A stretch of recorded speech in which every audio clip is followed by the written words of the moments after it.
saya bakal nunjukin gimana saya ganti crown bocor ini jadi sehat dan cantik lagi. Hai, saya Dr. Yoga.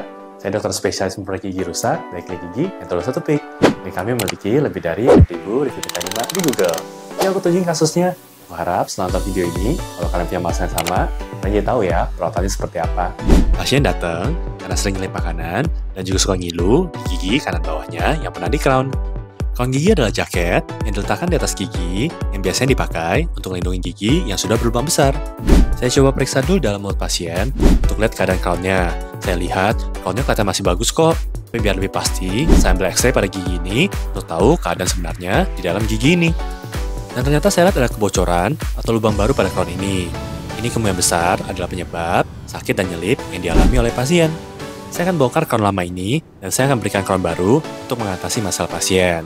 Jika kita berhasil, keluhan pasien akan hilang dan gigi bisa dipakai makan enak sampai tua nanti.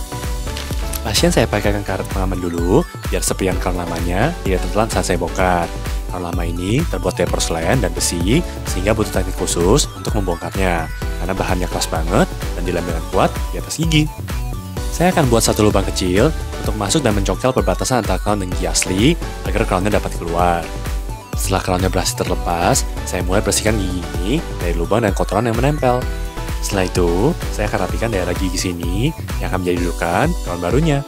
Daerah dudukan ini merupakan daerah yang paling penting saat pergantian crown, karena nanti crownnya akan duduk di sini.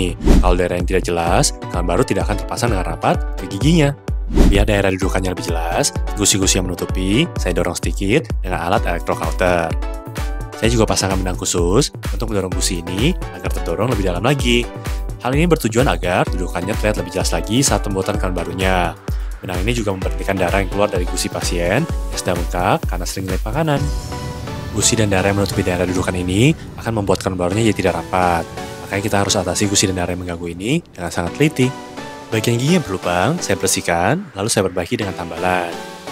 Terakhir, giginya saya poles biar jadi halus dan mengkilap. Gigi yang halus dan mengkilap mencegah kuman menempel, sehingga kita dapat mengurangi kemungkinan gigi ini berlubang lagi di kemudian hari. Gigi ini lalu saya cetak dengan skena 3 dimensi, dan pasien saya berikan crown sementara agar giginya tetap putus saat pulang dan bisa dipakai makan. Ini proses pembuatan crown barunya. Kalian lihat di sini, aku lagi nandain dudukan crown pada gigi ini.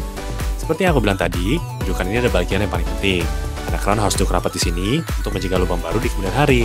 Bayangin deh kalau bagian ini nggak jelas, crown bisa duduk di tempat yang salah, dan jadi ada jarak yang nggak rapat antara crown dan juga gigi. Yuk aku tunjukin pembuatan gigi zaman now. Bisa tadi kita buat di komputer, sekarang akan dikirim ke robot pemotong ini, dan robot pemotong akan membuat gigi sama persis seperti desain yang kita buat tadi. Ini hasilnya. Setelah ini, staff lab saya akan poles dan warnai crown ini biar halus mengkilap dan punya warna yang lebih natural lagi. Ini hasilnya. Yuk kita panggil lagi pasiennya untuk pemasangan crown baru ini. Crown sementara pasien saya lepas, lalu karet pengaman saya pasangkan kembali. Kali ini tujuannya biar ludah dan darah nggak masuk ke dalam gigi pasien. Selama memasang crown, ludah dan darah itu bahaya banget untuk ketahanan crown ini. Karena sedikit aja ada ludah dan darah yang masuk, akan membuat semen kita jadi akan lemah dan akan menyebabkan crown jadi mudah terlepas dan nggak tahan lama. Gigi lalu saya bersihkan dengan metode sandblasting untuk membersihkan dari semua kotoran yang ada. Terus saya berikan lem khusus pada giginya agar nanti semen yang kita pakai bisa menempel dengan kuat pada gigi. Lalu crown ini saya pasangkan ke gigi pasien. Semen lalu saya sinar agar menjadi keras dan kelebihan semennya saya buang agar tidak ada sisa semen yang menekan gusi. Saya pastikan benang gigi bisa masuk agar sela-sela gigi dapat dibersihkan. Lalu saya poles crown barunya sampai mengkilap agar cantik dan bertahan lama.